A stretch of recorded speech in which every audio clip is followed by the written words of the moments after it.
Good morning. I'm doing well. How are you today, Richard? Yes, I'm good. Good to meet you. Thanks for joining. Appreciate it. Yeah, nice to meet you too. Thanks for the time. So, no worries. Yeah, how's everything going? Are you off to, I saw you off to Paris Air Show in a couple of weeks. Yes. Yeah, later this weekend, Sunday night, I think I Yeah, had over for next week. So yeah, it's come nice. up fast. So Yeah, a lot of travel this year. yeah, absolutely. Well, thanks for joining today. I appreciate it. I guess if you could kick things off and if you wouldn't mind talking our listeners through a bit around the early days of Jeff, where you started in life, your earlier career, I believe, was in the US Air Force, and how that kind of journey, I guess, navigated you through to becoming the co-founder of Portal Space Systems today. Yeah, so I grew up in the Midwest of the United States. So was born in Missouri and raised in Southern Illinois, and spent my summers on the family farm in Missouri. Um, I grew up in a small town of about 4,000 people that was mostly agricultural and mining, and everybody thought I was crazy to think I was going to go off and have a career in the space business. But I had a great set of teachers and my parents and everybody else that was very encouraging about my interest in science and math and technology. Um, and so I got an ROTC scholarship for aerospace engineering at the time was called University of Missouri at Rolla, now called the Missouri University of Science and Technology. And kind of off I went. So I completed my bachelor's degree and then was kind of sick of school. So fortunately, I had just been commissioned as an officer in the U.S. Air Force. And they said, why don't you go play with KC-135 tankers and go learn how to be a leader, fly around the world, and go do cool things. So I had the very good fortune to have that job where I was able to um, really expand my horizons from growing up in the middle part of the country and experience a lot of different things. And then from there, I got my break from school. The Air Force said, "We think you should go get your graduate degree." So I did, and they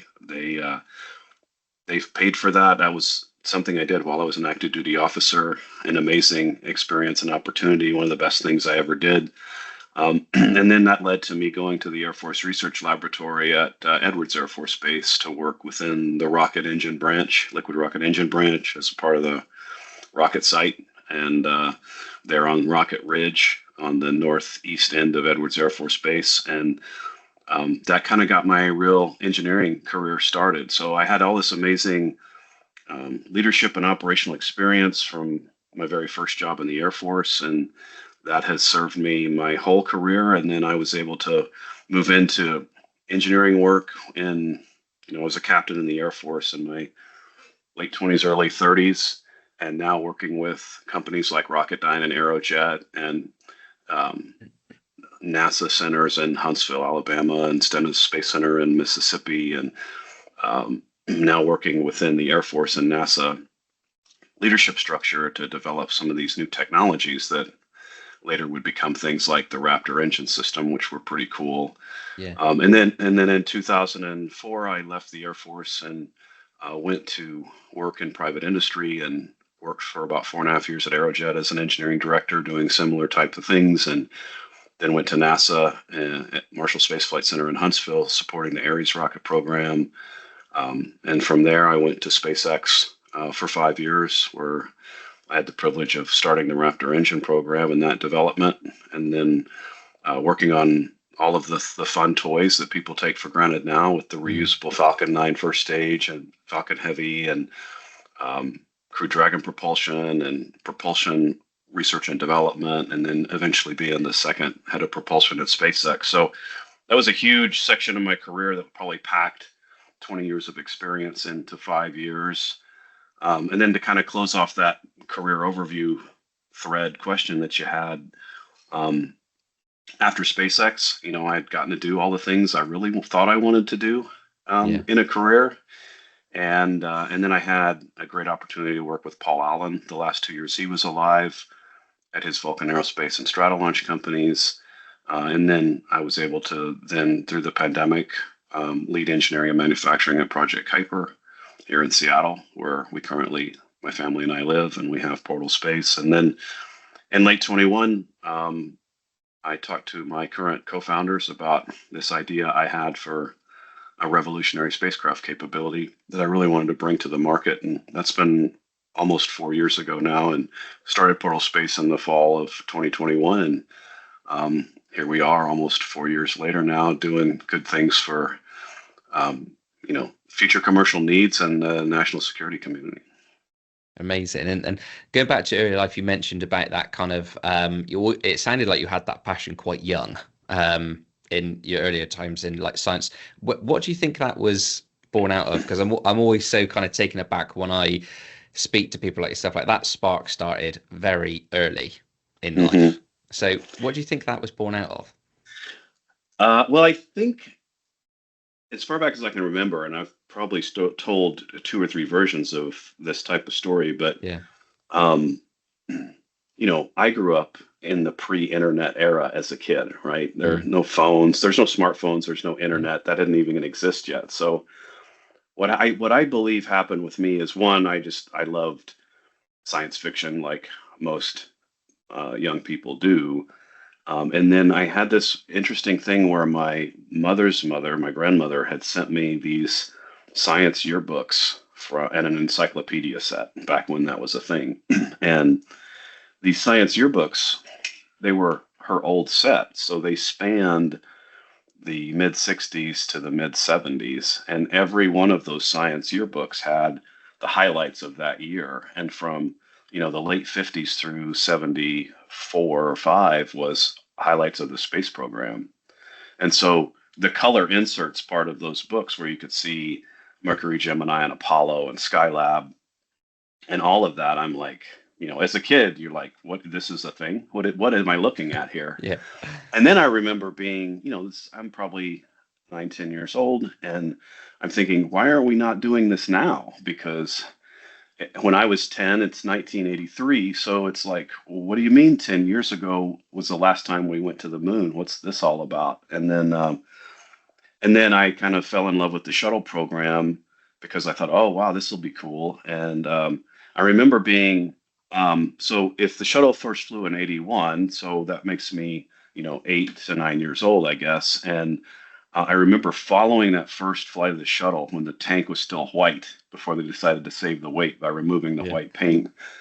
And I even remember the buildup, waiting like, how many months until this thing flies? So I'm kind of calibrated on that age based on remembering being excited about the first shuttle flight and watching it on TV. So yeah, that 8, 9, 10 years old time frame is when my understanding that there was a space program, that we did go to the moon, and now we had this new thing called the space shuttle. That is what kind of sparked my excitement and interest in wanting to learn more about how I could, learn enough to be able to participate in that industry. Amazing. Incredible. And could you tell our listeners about what Portal Space do, how you guys fit into the space ecosystem, and where you see the company kind of going over the next 5 years? You bet. So 4 years ago, the pandemic's starting to come to a close, and I really wanted to get back into entrepreneurial space work. I'd started a company before the pandemic, after Paul Allen passed away, and was kind of experimenting with consulting and then building that into a bigger business. And then the pandemic kind of derailed that opportunity, like most other businesses at the time. And so the pandemic's ending, and I'm really interested in, okay, what can I take from what I learned from that first entrepreneurial experience and make the second company successful now that I'm not dealing with a global pandemic? And the most compelling problem that was interesting to me at the time was this issue of the fact that we've built a whole spacecraft ecosystem on orbit that can only, really operate at one altitude. We launch things into orbit with a rocket. They pretty much stay at that same altitude above the Earth and live their whole life there. And that's not really that interesting. And I was watching the defense departments of the world agonize over the fact of, oh, now there's things happening in space and on the ground where we might want to move spacecraft around more nimbly, and they can't do it. And when they do need to move things, it's like this agonizing decision-making process, because if they move an asset on orbit now they can't use it anymore, or it's dead afterwards, or it's the last time it can be utilized over a certain space or area. So I'm like, this is silly. I mean, it's 2020. Why aren't we more like what I think people envision space to be, where you need to move a spacecraft, fire the engines, go someplace else. No big deal, right? Well, we've built a whole infrastructure that's like we designed an airplane that can only fly at one altitude. And now here in the early 2020s, we've sit around and wondered, why do our adversaries have the ability now to run circles around us? Because they can fly at more altitudes than we can. So you don't really have to get too complicated in the metaphor to understand why that problem is so compelling. And so then I kind of got to work pulling some ideas I had. Um, After I left SpaceX and in the years after, I had some thoughts on what kind of spacecraft I would want to build Yeah. if given the opportunity, because I spent the whole front part of my career working the launch problem and launch propulsion and how to be responsive and bring those costs down. Now I wanted to build a spacecraft that could take advantage of that launch infrastructure and do things on orbit and push that. And so that's what we did. And so we've been developing our Supernova spacecraft that leverages novel propulsion in a very flexible spacecraft structure to carry a variety of different payloads transorbitally. So easily moving from low Earth orbit to mid Earth orbit to GEO, even to cislunar, doing that multiple times, being able to refuel that system. That is the future of how we should be operating in orbit. And I wanted to be a part of that.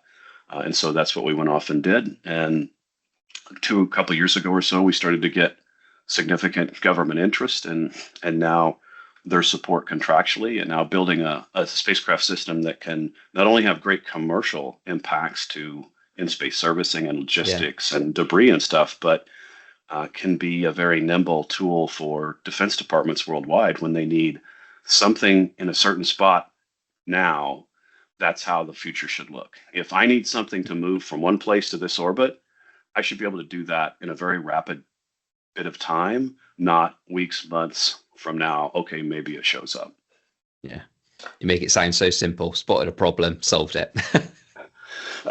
Well, yeah, well, maybe that did sound like that a little bit, but I think that's maybe that's the advantage of being an older founder, where I've got to watch the industry from the current industry as it exists. I've got to see from the beginning of its current form, right? So I started out in government, very antiquated, very few primes, no commercial space companies, and then I got to see that start to happen. I got to participate in that, and now I'm kind of seeing what this current transition period looks like between the legacy primes and what they now call neo primes and other startups in the defense and space world. So I think when you get to see that much history and participate in it, the problems start to poke out. And then the question becomes, who's brave enough to go tackle them?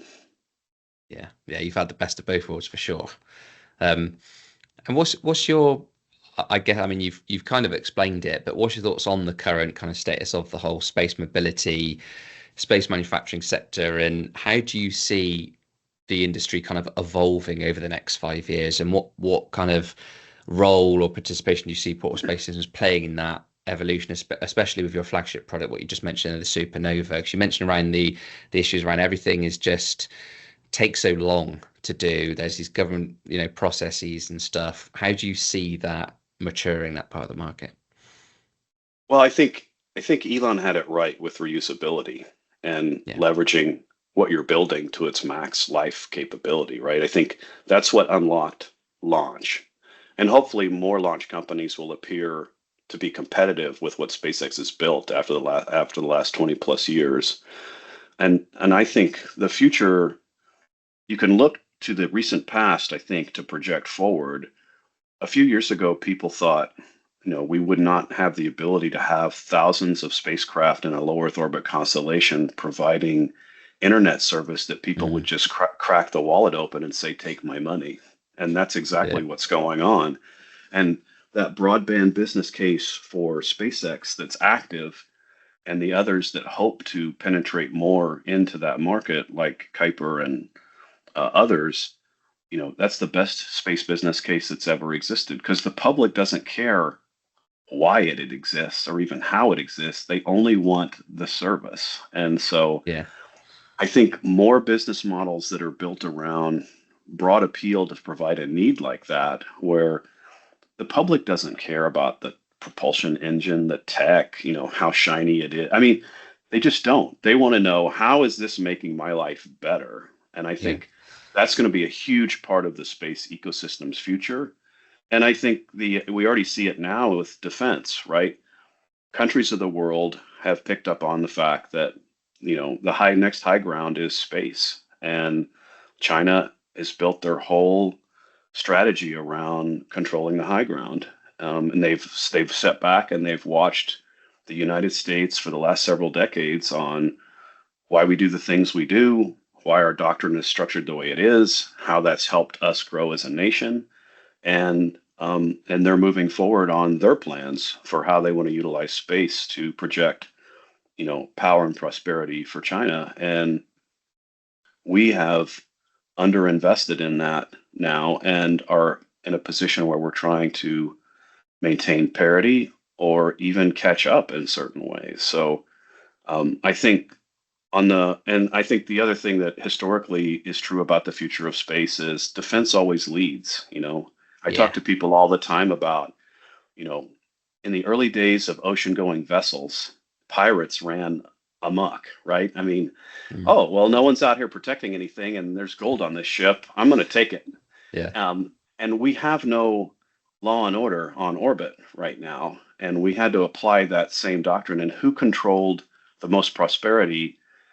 First it was the British Navy and then the American Navy. And now you're going to have the same type of power competition on orbit. And I think it's already going on right now. So I think once you have to establish, a safe way to do commerce, and then commerce will thrive. So when I hear folks in various government positions asking about commercial business case or dual use, Yeah. I understand why they're asking the question, but I think the government often asks that question because they want to tell their decision makers, well, this exists, we should go buy it because there's a commercial case, they won't disappear. But what they don't always realize is these commercial capabilities were born of the fact that we needed to protect and defend our way of life or our ideals and moral values, etc. And then that created business opportunity because now we could protect those avenues of commerce more cost effectively. And I think that is what's going to happen on orbit, whether people want to believe it or not. So Yeah. that means we have to protect and defend space for free use by the free countries of the world and our allies, in my opinion. And that's going to lead to even more business opportunities that we can't even predict right now. I think a lot of those, though, will move from low Earth orbit out to geo and cislunar and support what we're wanting to do around the moon, because I don't think Yeah. people realize how hard Mars is. I mean, there's people out there that throw Mars out like we're just going to go there tomorrow and it's going to be cool. Yeah. Yeah. Yeah. And, the realities is we don't know how to keep people alive and healthy on the long journey there and back or while they stay. And Yeah. and that's a big function of resources, water primarily and food and water for propellant and then radiation protection. And so there's always going to be explorers, pioneer type Lewis and Clark folks that are going to go, sign me up, and we owe those people a world of debt. But I think to realize real business opportunities, you know, Yeah. you hear this picks and shovels metaphor all the time in the space industry for entrepreneurs. Like, don't worry about figuring out the problem. Just be the guy that sells the picks and shovels and the gold mining equipment. And that's who really made the money in the 1800s in the gold rush. We still had people wanting to have to get to where the gold theoretically is. So Yeah. what's the opportunity in space that's going to push us beyond the moon?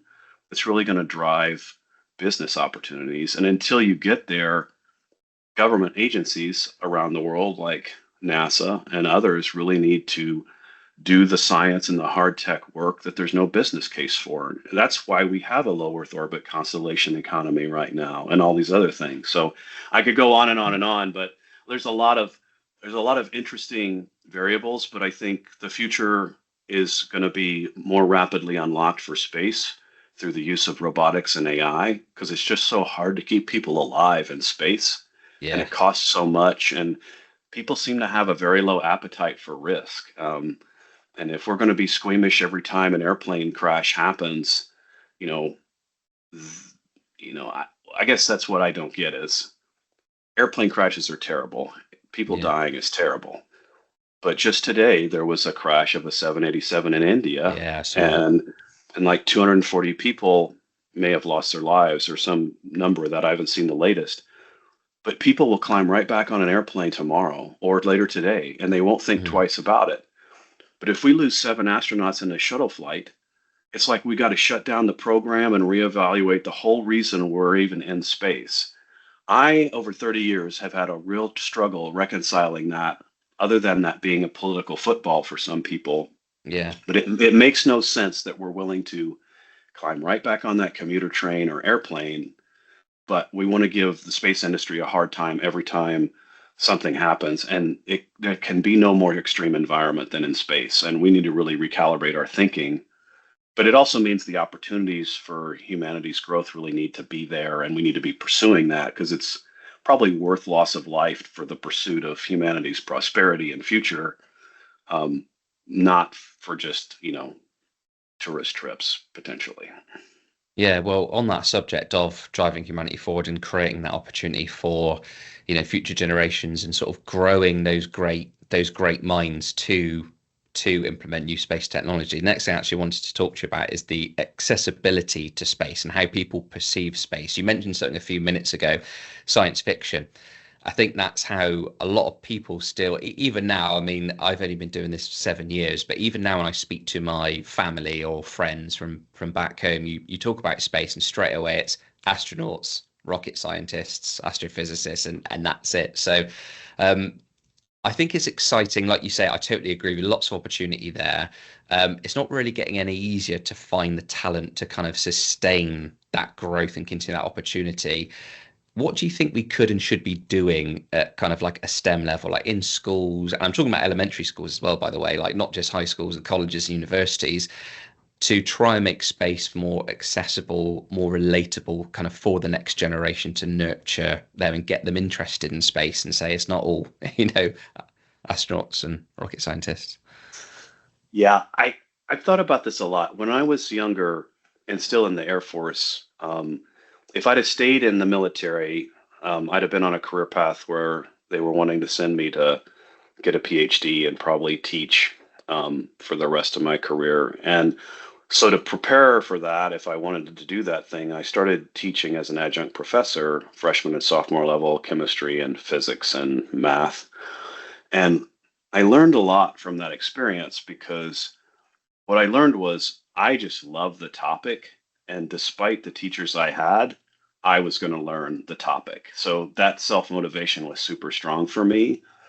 But I've also learned that that's just not the case for everybody. And we are losing out on a huge percentage of potential talent in STEM fields, engineering and science, because young students especially, feel the bar is too high. And we've got this, and I have a daughter. My wife and I have one child, and she's now 18 and graduating from high school this year. And watching her grow up and how these different school systems have approached these topics is really disheartening as a career Yeah. engineer, because somehow intrinsically these students just think this is too hard and I Yeah. don't want to do it. And they end up with teachers that we haven't equipped well. And so when I taught, to circle back, when I taught college level physics and chemistry primarily, a lot of my students were wanting to get their teaching degrees so they could go be elementary, middle school level, some high school teachers. And it was an eye opener for me because a lot of these students come in not understanding basic algebra that will allow them to actually be successful in the science class, whether that's chemistry or physics. So I was actually teaching remedial algebra the first 2 or 3 weeks of each class. So they would have a minimum toolkit to be able to get the knowledge they need to just have a basic understanding of physics and chemistry. And these are the people that then are going into the school systems to teach our children math and science. And so that was an eye-opening thing for me, which is why when I'm no longer useful in my industry, I will probably go teach school, because we need more people that understand the subject matter at an expert level, that Yeah. can distill that down to make that knowledge accessible. If your teacher is someone that barely understands the math, the chemistry, the physics, they're not going to be able to convey that topic to the students effectively. And then the students are going to get frustrated, and then they're just going to assume they're too dumb to understand what's going on. And they're not. The system has failed to establish and equip teachers to effectively communicate this topic, like English, French, or whatever out there. Yeah. And we've done it to ourselves. The topic should be very accessible, and we need the people that are passionate about these topics to want to come back into the teaching career field. And so I think a lot of this, I'm not trying to get too political here, but I think a lot of this stems from the fact that in the United States specifically, we all say the words on how much we value and appreciate our teachers, Yeah. but we don't convey that with our actions. We don't convey that with a competitive salary to live on and the benefit structure and other things that are happening in the U.S. educational system. So sorry to kind of go down that path a little bit, but I think it goes to your question of how do we make it more accessible? People that are living, breathing, and working in this space and science Yeah. industries and tech, whether it's quantum computing or space or some point in between or robotics, have an interest in coming back and teaching or mentoring and make this accessible for people. Because what I've found is young people want to see that there's a path for them to be successful. And if they don't think that maybe it's too hard, I go back to the Midwest as much as I can to encourage students there where I grew up. Because I think a lot of kids from small towns think that's too far for me. I don't think I can be successful at that. And Yeah. I want those young people to see there are no limits. If you want it, go do it. But don't listen to somebody else tell you, oh, that's too hard. Because there's people out there that, look like you. And that's why we need to have, you know, people like me. We need to have women, people of color, all walks of life come back and share the different communities that there's a place for you in this career field and everybody can be successful, because we just need more talent coming into science and engineering over the coming decades. Yeah.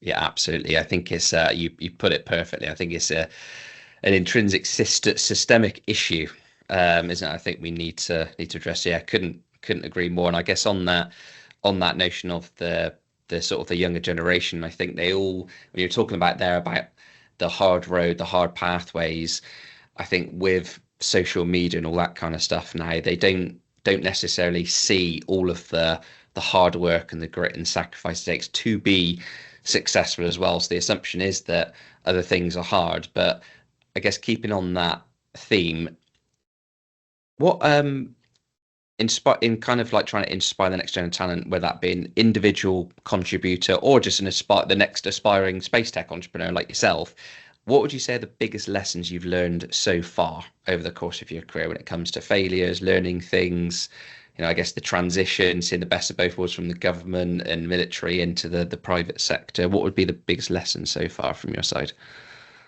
I think there's two that pop out.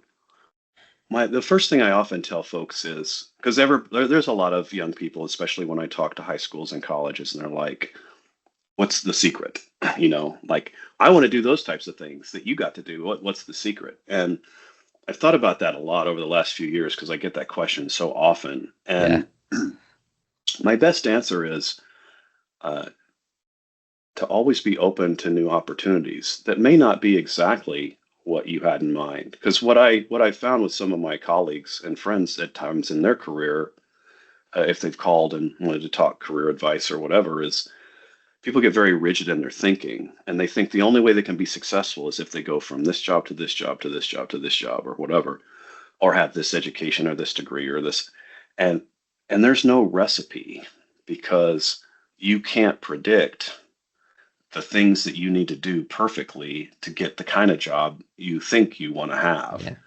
And what I've found in my career is I wanted to be in this space ecosystem.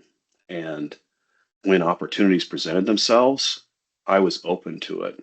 And I think a lot of times as we get older, we start to close down our vision of looking at these opportunities that may be passing us by in our peripheral vision. Um, and I think it was Simon Sinek that uses this in one of his videos a lot, where he says, "How many red cars did you see on your way to work today?" Yeah. And people go, "Oh, I don't none. Didn't notice any." And then he says, "Well, if I told you I'd give you $100 tomorrow for every red car that you remembered on your way to work, how many would you remember?" And the answer is all of them.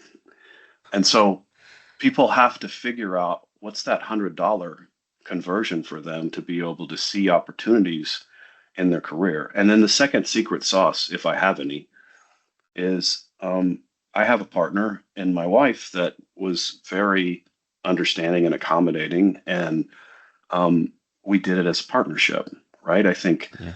I think you can have a positive family partnership and environment and marriage and still have a successful career, but a lot of the friction, is determined by, the partner you pick, and a Yeah. lot of that. And I've seen a lot of people make career choices, and that's okay for them to do that. I'm just saying I was very fortunate in that my wife understood and supported, and it was as adventurous as I was in my career path, and I was very fortunate to be there. And there's many times I would have made different career choices if she would have said, "I'm tapping out, I'm done. I don't want to go do that. I don't want to Yeah. move to that state," and I'd have been totally happy doing that.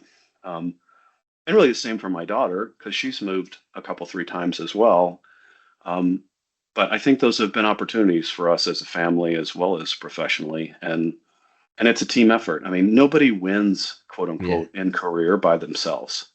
You know, it's what relationships have you built? How are you also supporting other people? Because they will support you, and you need your family's support to be successful. And if you discount any of those factors, you won't have a successful career, in my opinion. And at the end of the day, I wanted uh, loving husband and father etched on my tombstone, not "man, he was awesome at work." I mean, Yeah. Yeah. I just that's not my goal in life. If Yeah. my tombstone says "awesome at work," everybody hates him. I mean, that's Yeah. kind of a lifetime fail, in my opinion. Yeah. No, I couldn't agree more. And man, I couldn't agree more. I feel like I'm still learning that now. I've got two daughters, and I feel like I'm only really, it sounds really bad, but I don't think I've ever said this before, but even over the last like 6 to 9 months, I'm starting to learn now that like work isn't the all and end all. Like there are more important things and people in life to be present for. So yeah, I'm trying to put the phone down, be more present, and yeah, I couldn't agree more. So much more important. We've forgotten a lot of that in the pandemic. I mean, the pandemic Yeah, has made everybody's behavior a little worse, everybody's patience a little less. Um, yeah, and I think the society worldwide is starting to learn that without that connective human element, things really start to fall apart. I mean, our politics is worse, our family dynamics are worse, our friendships aren't as robust. I mean, and engineers are nearly not wired to think about life in this way. But I think for those engineers out there that want to be leaders of people as well as good engineers, you have to take an interest in human psychology. You have to understand that technical problems are people problems. No one person solves these big things by themselves. And I think that was the other unlock for me to your previous question is I started working as a technical director and VP, about 12 years ago. And that's pretty much the only roles I've had since about 2012 or 2013. And the common thread in all of that is um, you have to look at these big problems that you're going to solve technically, and in terms of the team you create, what kind of culture you foster, how you want to yeah, motivate and drive people, and how you want to support them to be better. It's not in service to my ego or whoever the leader's ego is. It's how are we going to do this together? Yeah. And that's a byproduct of my time in the military, and then the 30 years, at least to date, of working with a lot of very interesting and dynamic people in tech. Yeah, what are those core ingredients that you would say kind of create that winning or that positive culture? Because I keep going back to because it's quite rare that you come across someone like yourself that have kind of they've had the perspective from both sides. They've done the government and they've done the private sector. So you've seen the best of both worlds. And like you say, it sounds like the military stuff supported with the leadership and all that kind of stuff. So what do you think are the core ingredients that make up that positive culture that you're talking about there? I think you have to have a clear vision and mission that's Yeah. compelling. And if we take going to Mars as SpaceX's big compelling mission and vision, um, that excites a lot of engineers and scientists, and that drives a lot of talented people to SpaceX, and that drove me to SpaceX. And um, regardless of what happens in a business or an organization, culturally good and bad, people stay because of the mission, and they're Yeah. successful because of the mission. So I think first key ingredient is what problem are you solving? What product are you developing? What mission does that look like? And does that excite talented people? Because if you want the best people want to go where the best problems and most compelling missions are.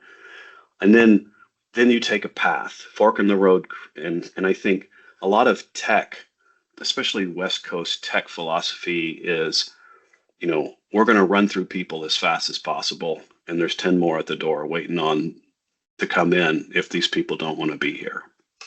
Mm. And that your job is your lifestyle, your job is at work. And that is a philosophy that I'm not passing judgment on. But I would say I don't think that's a sustainable philosophy for a long-term business because you're constantly going through talent. You're Yeah. constantly re-educating. Um, and I think I want to cultivate talent, and then I want them to want to stay. I've worked in organizations where people are miserable, but they're there because they don't think they can do that kind of work anywhere else. So it's not they're not doing good work, but imagine how much more productive they'd be if they didn't hate their life. I mean, Yeah. this isn't a complicated formula. And what do people want at work? They want to know that they have some agency and autonomy to take their career experience and make the organization better, and given the opportunity to do that. And AKA, they don't want to be micromanaged. If you're micromanaging your employees, you've probably hired the wrong people. So there's some manager retrospection that needs to happen there too. They want to feel like they're taken care of as something happens. How many times have you heard men and women share stories where something happened in their life and they came back to work after an absence for maybe they had a child, maybe they had a medical condition, and Yeah. their job wasn't there anymore, or the company treated them different afterwards, or whatever. That's not supporting your people long term. We've done away with pensions, so there's no real retirement security. So there's no loyalty anymore. There's no loyalty between companies and their employees, or employees and their leadership. And I think then the leadership team has to set a culture where people believe that the company's making decisions in the best interest of the company as well as the employees to the maximum extent possible.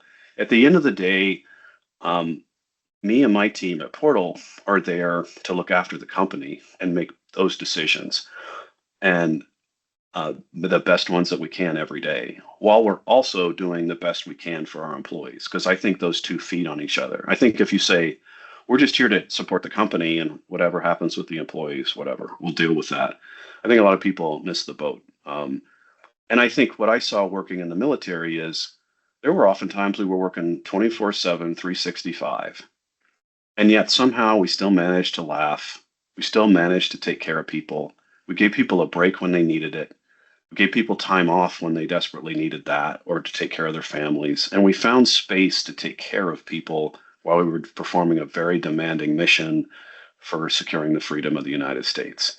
And if you can do that, you can develop a tech product where life is not on the line, and you can still do it quickly and cost effectively and fast. And you don't have to do that by driving your employees into the ground. And I think ever since the last several years where I've been in a executive tech leadership experience, my number one thing when people ask me what my priority sets are built around, it's showing people you can do amazing things very rapidly, very cost effectively without killing people in the process. And by Yeah. killing, I mean burning them out, right?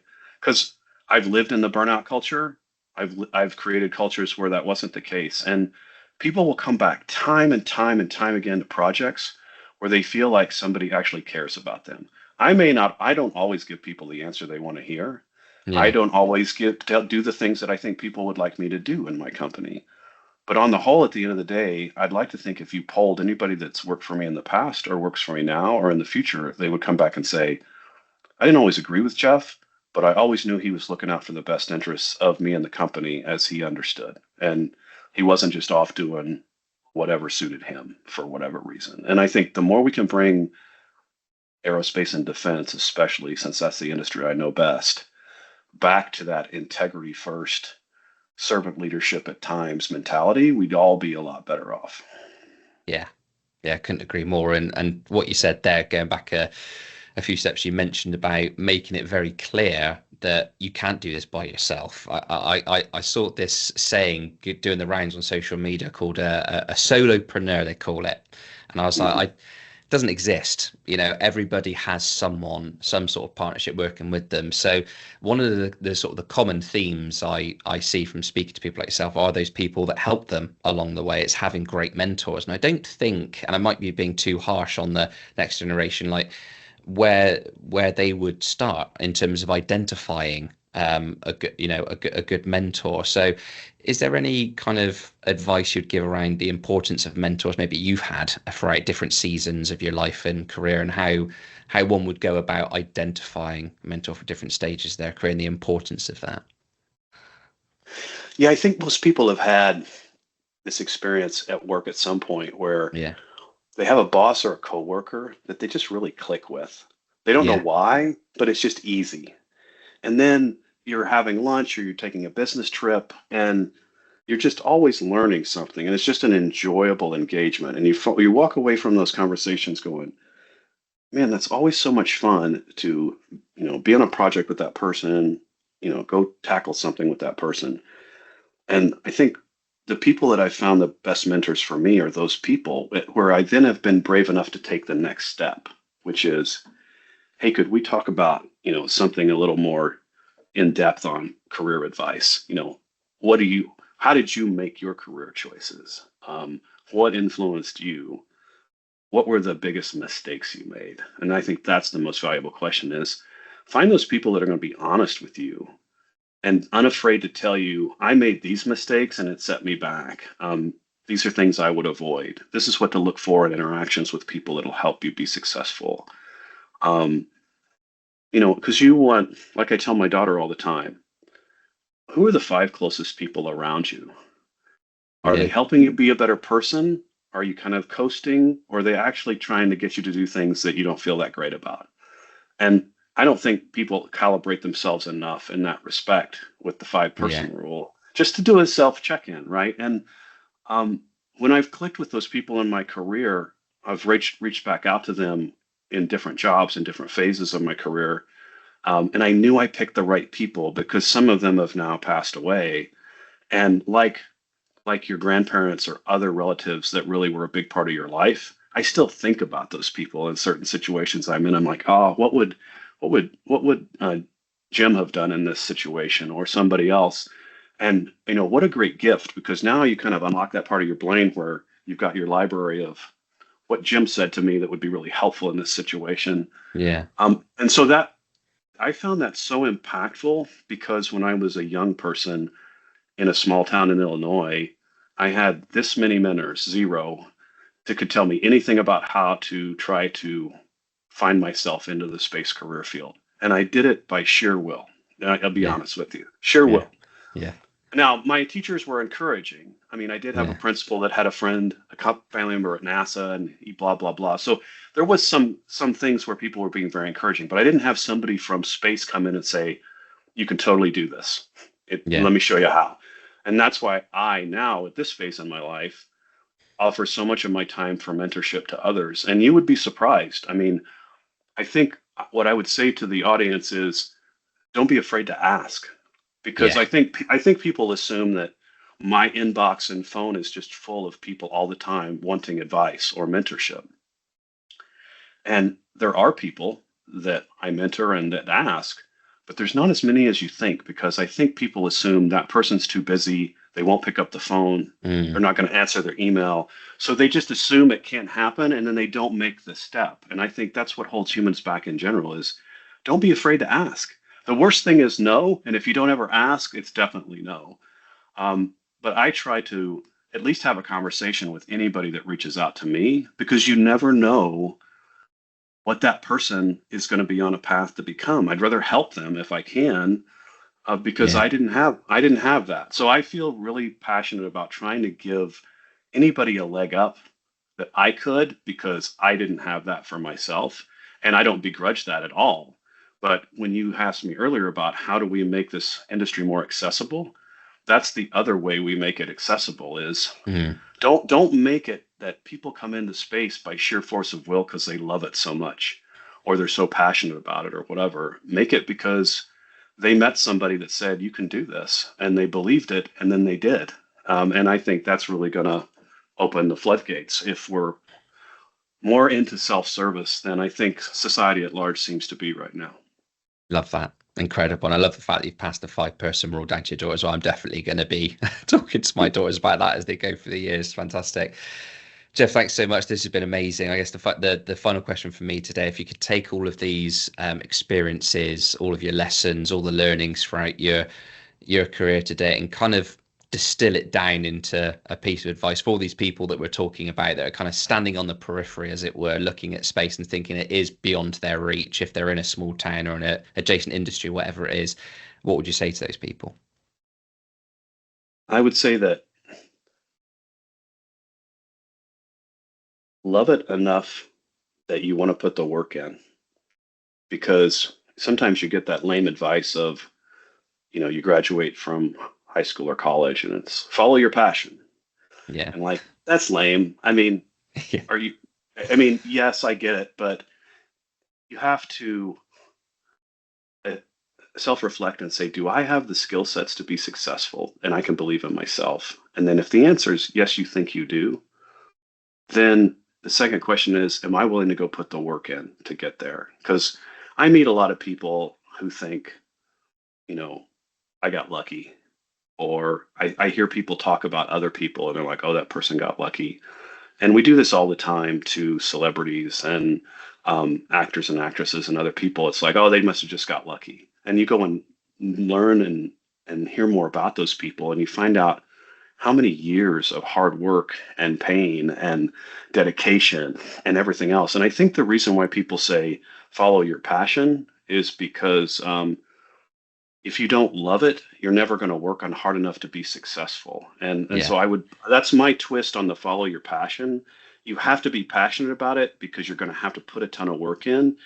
And I think there's a mentality out there of, I'm going to graduate college, I'm going to try to be a millionaire by I'm 30 and then decide how much I want to work or not the rest of my life. And that's Yeah. that's that's kind of like saying I'm going to go be a Hollywood movie star. Yeah. Fractions of 1% of the population do that. And the surefire formula for success, to answer your question directly and succinctly, is be passionate about what you want to do so that you can put the work in to be successful, and realize that it might take you 10 to 20 years before you realize the levels of success that you aspire to achieve. And if you're willing to do that, then you're definitely going to be successful. If you get lucky along the way, all the better. But luck is not a strategy. Hard work and dedication and taking care of yourself is the best strategy. Absolutely. Perfect. Jeff, thank you so much for your time. Thanks for joining the podcast today. It's been fantastic. Hope all goes well in Paris. Safe Thank you. travels. And yeah, thanks ever so much for joining the podcast today. It's been great. Yeah, Richard, thank you for the opportunity. It's been a pleasure to be with you in the audience today. Thank you. Take care. Cheers, Jeff.